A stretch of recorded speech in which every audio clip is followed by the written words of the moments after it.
You got the timer started? I'd like to welcome everyone to our regular, semi-regular meeting. I know it's a little past the regular date, but regular business meeting for the month of August. I'd like to welcome everyone, staff, guests, board members. We have a motion to, everyone looked at the agenda, any changes or motion to adopt that? Make, Go ahead, I'll second. I make a motion to adopt it. Second. You good with that, Randy? Oh, yes. Anything, anybody signed up? No public comment? Everyone had an opportunity to look over the minutes from our July 11th meeting. Motion to adopt, Mr. Mayor. Second. Yeah, I All agree. in favor? No public hearings, correct? No, no presentations? Katie's gonna owe me $10 every month. All right, we'll move on to Ms. Hockaday for the manager's Thank you, update. thank you, Mr. Mayor. We've been talking about our lead service line inventory that's required by federal EPA, and funds were made available to North Carolina Department of Environmental Quality to allow communities across the state to apply for funding to do an inventory that's due in October. And we have been back and forth, them getting their documentation right, and they finally have, and figuring out if the LGC needed to approve this, and they did it today. So right now we have a consideration of an offer and acceptance, a resolution accepting the funding. The total amount is $360,000. 35% of which amounts to $126,000, will be principal forgiveness. It's a 0% interest loan for 5 years on the other $234,000. And we'll talk about the McGill contract for doing the inventory in just a moment. But we would need a motion for y'all to approve the offer and acceptance resolution, which authorizes me to sign this offer and acceptance. I make a motion. Second. All in favor? Okay, the next thing I have is in line with this funding. We put out an RFQ for consultant services for the lead service line inventory. And the winning, I think we had 5, didn't we, Shane, respondents? And the winning, I guess, proposal was McGill and Associates. They have sent over a proposed agreement for services, which y'all have in your packet, and their services for the inventory would be $75,000. And then, because we have to have the inventory turned in on a spreadsheet that DEQ mandates by the 1st of October. Anything that is unknown, meaning they can't tell it from our records, or building records, certain time periods where we know that lead was not used in any piping, they will list that. Anything that they can't figure out, they'll list as unknown. And then we will go through a process of contracting with a group to do a field examination where they'll have to go and actually dig on either side of the meter and see what the composition of the lines are. So we won't know how many of those that we'll have to do, but the additional funding will be used for that, and then they'll also McGill will put together a replacement plan for anything on our side of the meter that might need to be replaced. We don't anticipate, we've never had any kind of lead or copper testing come back bad. We have multiple testing sites throughout our water system that are tested on how often a basis, Shane? Right now, you test 40 every 3 years. Yeah. We've never had any issues with it. Don't anticipate any issues. Basically, if there's some pipes that have maybe certain types of solder or something like that in bends, connections, some of those might have to be replaced. We just don't know until they get in there for sure, but they will also be assisting us, McGill will, with, public education, getting notifications out to property owners so that they know what's going on, but nobody has a concern that we have a lead issue in our water. We feed, chemicals daily that coat and line the pipes to make sure that there isn't leaching and things like that. And like I said, we haven't had any bad testing results. But this is just a requirement, thanks to the situation up in Flint, Michigan, that the federal government, put down on all the states and then made money available, for this analysis. So I would need a motion to approve and authorize the mayor to sign the agreement with McGill for their services. I'll make that motion. I'll second. All in favor? And then the last project thing I have is our stream daylighting project. I think Thursday, we've got a pre-bid conference. We're not bidding it, it's on our property, they're gonna daylight the stream, but the grant funding came to Blue Ridge RC&D and to the Soil and Water, Yancey County Soil and Water for this project, where they're gonna, below the maintenance shed, take out the piping and restore that stream through there.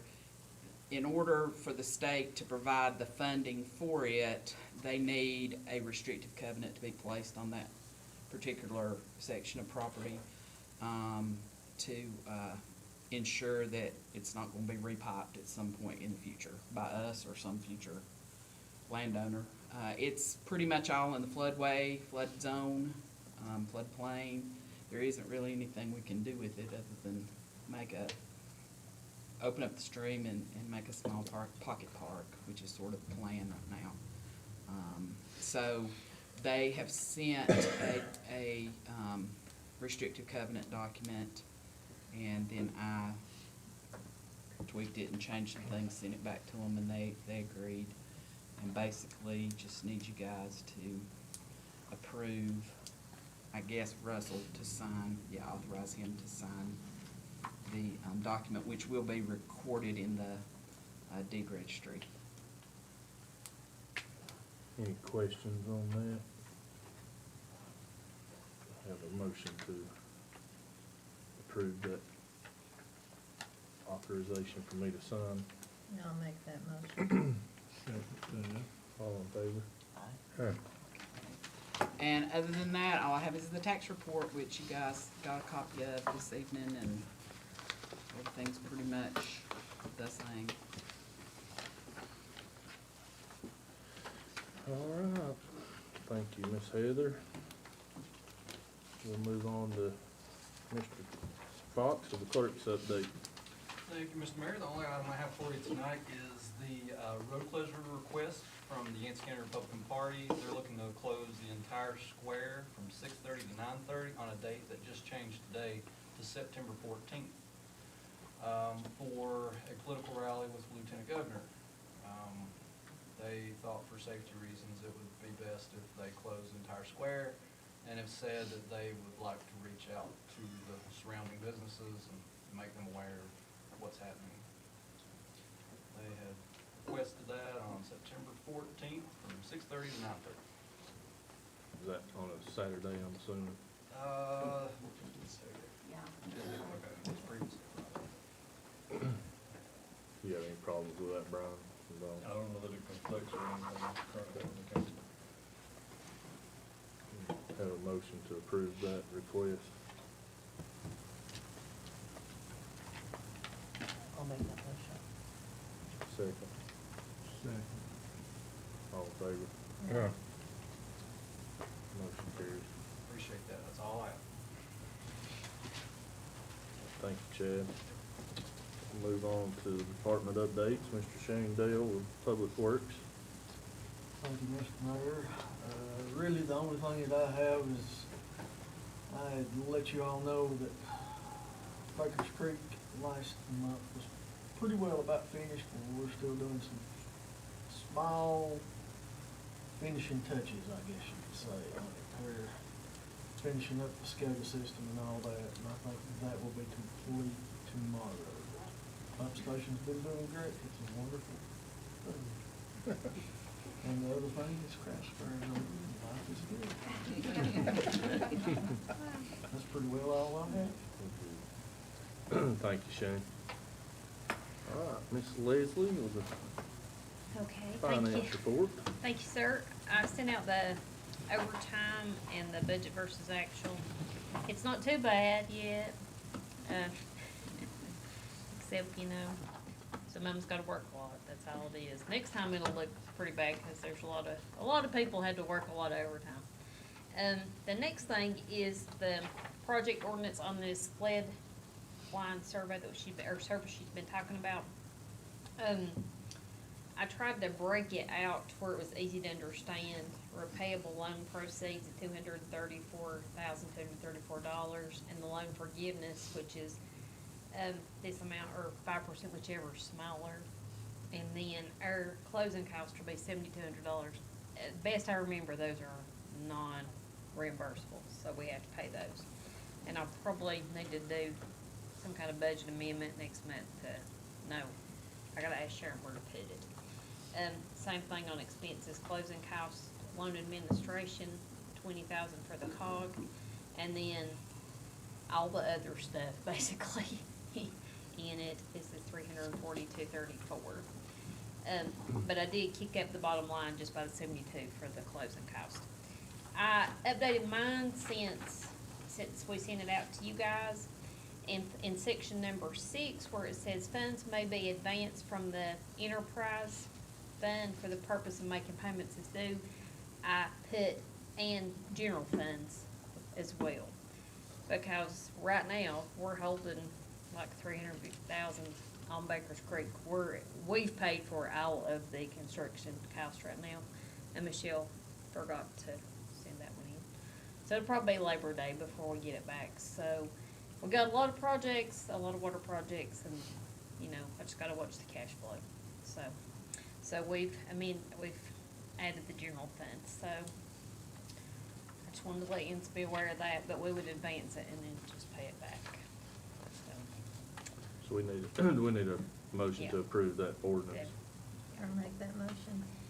Second. All in favor? Thank you. Aye. Thanks. Motion carries. All right, thank you, Leslie. You're welcome. We'll move on to Chief Howell with the fire department update. Thank you, Mr. Mayor. You do have a report for this past month, and we had, basically brings us to 226 calls per month. We're still staying at 30, 34, 35 range most of the time, most months. So you'll see most of our calls this past time have been motor vehicle accidents. We work a lot of those around town here, so that's been the majority of the work lately. We are working still on our hose testing and our hydrant testing, and if you have to go by the station, we've done a little upgrade. We've added a sidewalk there at the back of the building off of the apron into the meeting room, and a little landscape work back there, so get a chance to come by and take a look at it. That's about all I have to report. Oh, thank you, Niles. Other than just, let me add one other thing. We did have that request that we do something about the eroding bank, and they did come and sow some grass on there, and it was done very well. So hopefully that's taking care of that problem. You should get another letter very soon that probably closes that out, I would think, so. Thank you, Chief. We'll move on to Chief Buchanan with the police department update. Thank you, Mr. Mayor. That's our activity logs for the month as well, and like Shane, we survived the crash fair pretty much unscathed. As far as police department wise, that's the update that I have. Moving on to the zoning, I'm awaiting one project. They're doing some revisions on their preliminary preliminary plans. When I get those back, we're gonna check with the planning board about scheduling a special meeting for that project and another one as well for design review.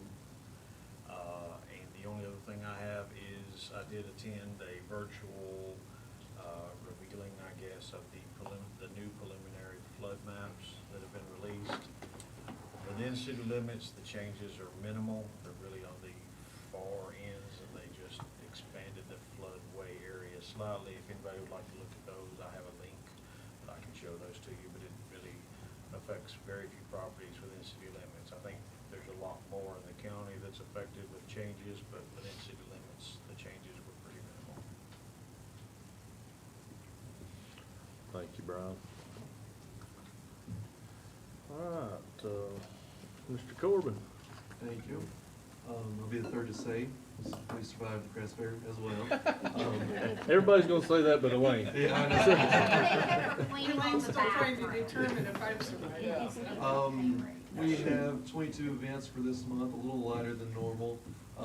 26 for next month, and next month we do have the Larry Festival coming up on the 5th, 6th, and 7th of September. We're still just trying to stay as booked up as possible. That's all that I really have. Thank you, Corbin. All right, council members' reports. Anybody have anything they would like to report on? Anybody? I got maybe a question for Heather. Yes. Are we doing any kind of resolution or anything for mine? We have not yet, and I checked, Yancey Funeral, and they are planning, I think, a visitation at some later date. That's the last I saw, Yeah. last I checked. No one's heard anything more that I'm aware of. But, I mean, we can put one on for next meeting. Yeah. If you could just draft one for his service. I will say, I was gonna say right before Randy said that, I did, offer condolences on behalf of the town of Burnsville to his wife at last night's event, so. We plan to send something, for the service, Right. but it's not been scheduled yet. Right.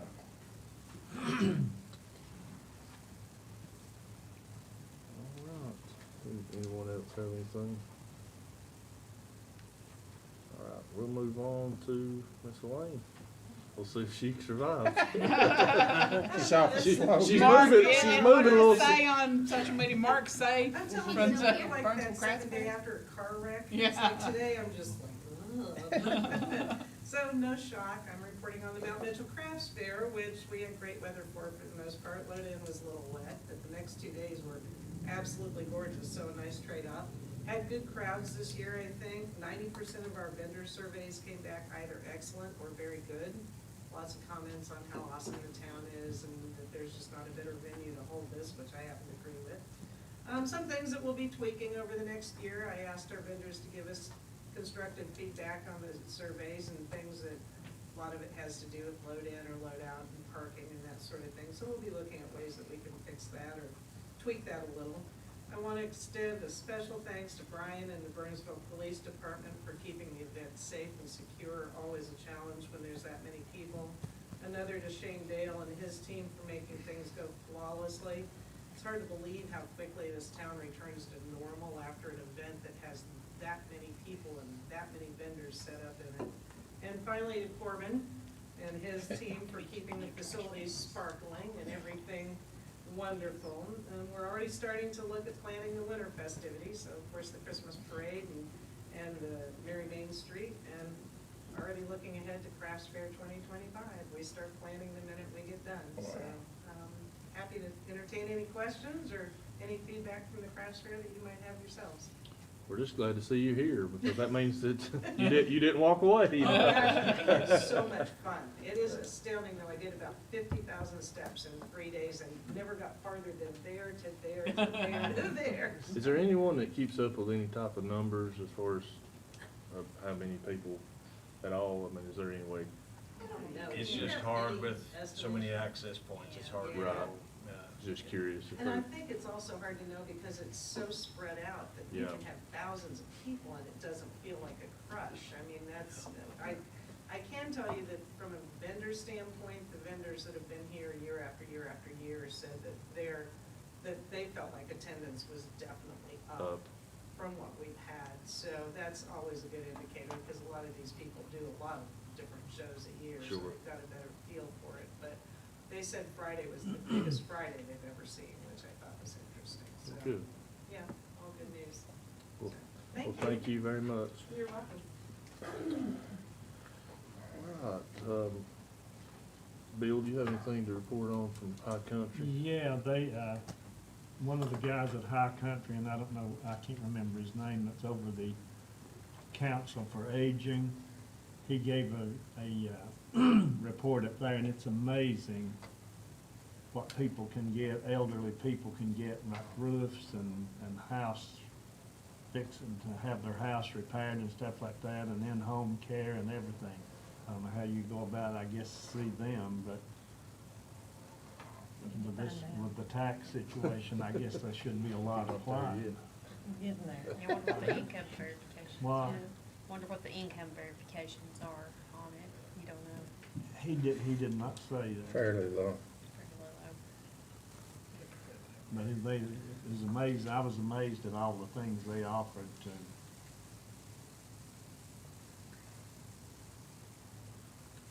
We can get Julie to send us some information to pass out to everybody.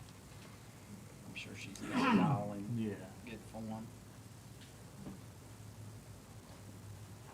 I got one more thing I want to say that I forgot. We Say got new she trash forgets it. cans. You just put- Our you new just- trash You cans just put me came. over that 20-minute mark. with Sorry. it's That was 21. me. It was my fault. Sorry, Katie. But we did get new trash cans. And that's And- worth $10. Yeah. Now, is that trash cans for the residents? or No, for the, tenants? around the square, and ours had been, they were very old. And some of them broken, and so we were able to get new ones that How have the many- town logo How on many them. did you end up getting total? How many did we get, Chad? 11. 11. And We need- there's 5 more that could get Yeah, we need to get, but we did it at the end of last budget year, got what we could, and we've got some more money This in budget this this year budget for those. for the new ones, for more, but, pleased with how they look. We're gonna get some information out to some of the businesses around the square that they're for pedestrian and public use, not business trash disposal. But Which I have seen. Yeah, that happens a lot, I'm sure. All right. We don't have any closed session. The next regular business meeting is on September the 5th at 6 p.m. No one has anything else. We have a motion to adjourn. I'll make that motion. Hey.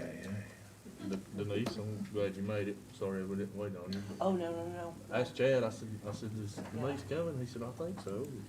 Yeah. We know that you're Just running got a little hung real. up a little bit, but Understood. You didn't miss anything. No. Thank you for everyone for coming.